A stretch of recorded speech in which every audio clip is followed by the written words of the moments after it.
How are you? Today, you'll discover another exercise habit for longevity that is based on my 16 years of longevity research.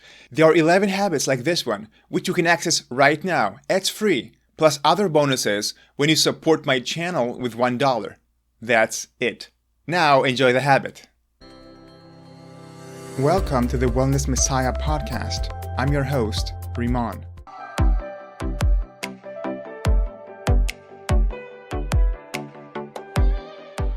What about low-intensity activities? What about them? Do they promote our longevity?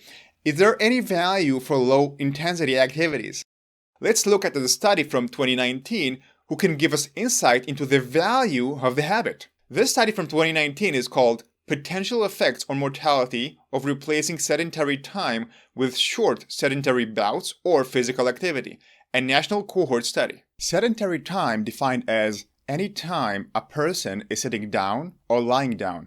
For example, lying down includes sleep. Sitting down includes activities, quote-unquote, such as watching TV, working with a laptop, commuting, dining, and playing video games.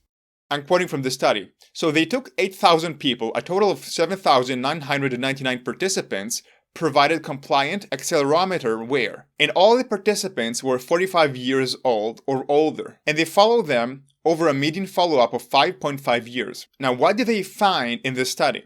We found that replacing 30 minutes of total sedentary time with 30 minutes of low-intensity activities, LIPA, was significantly associated with 17% lower mortality risk. This is the first point. What can we learn from that? Well, for longevity, moving is better than not doing anything. Being active in everyday life matters too. Walking 10,000 steps, doing low-intensity sports, dancing, scuba diving, moderate jogging, leisurely sports. Light activity is something else entirely, and it has other benefits for our health, but it won't necessarily target autophagy. So this is a different aspect of our exercise routine, and it has nothing to do with high-intensity exercise for autophagy. I want to make this clear. There is a place to be active moderately in most days, and infrequently engage in high-intensity training.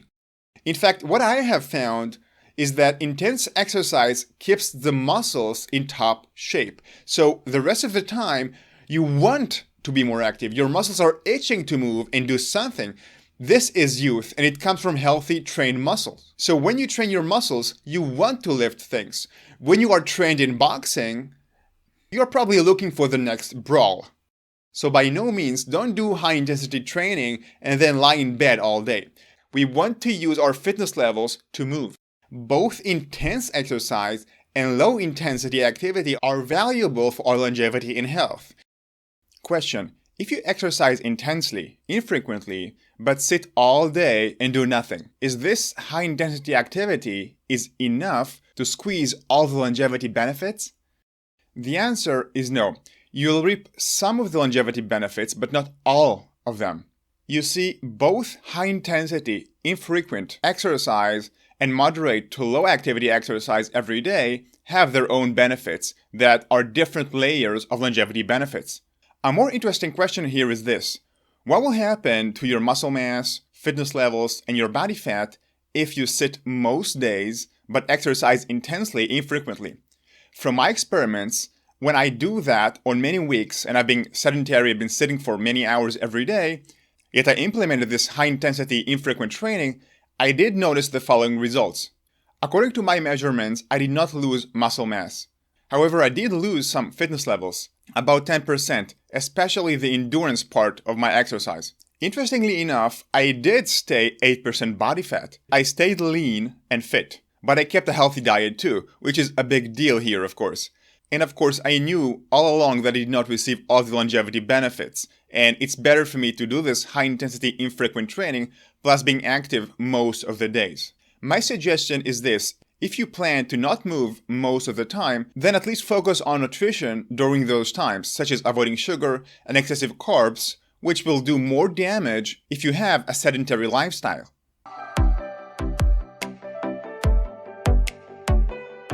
Increase the intensity of everyday activities.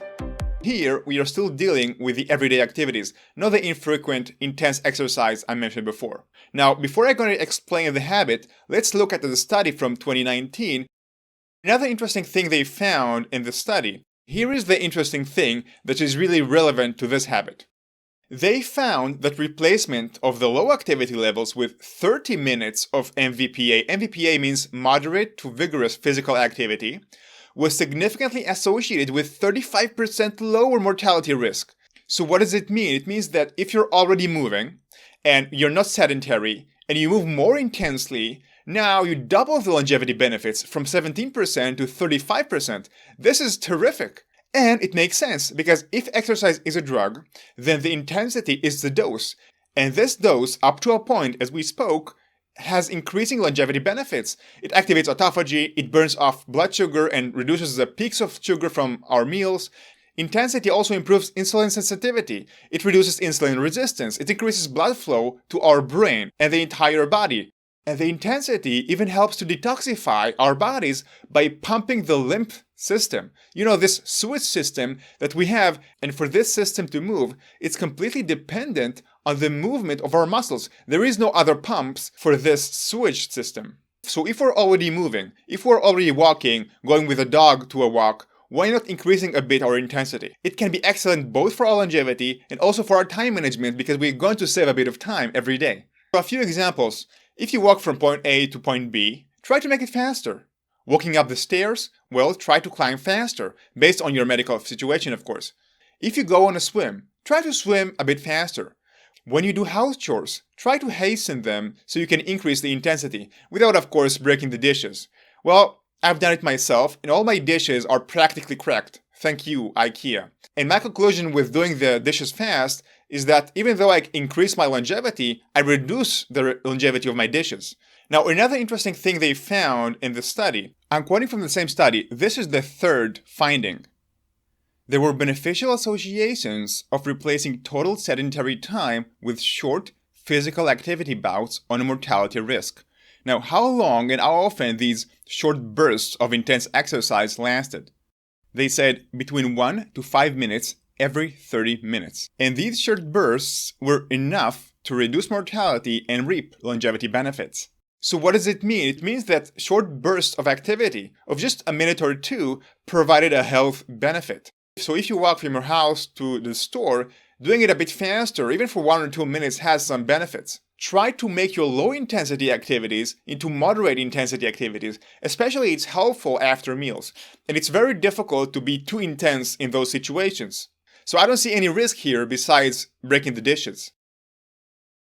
The bottom line is this: both intense exercise and low-intensity activity are valuable for our longevity and health, and they both can be used for our next strategy. This strategy for using exercise for longevity has nothing to do with what we have covered so far with autophagy, but it has everything to do with exercising for longevity.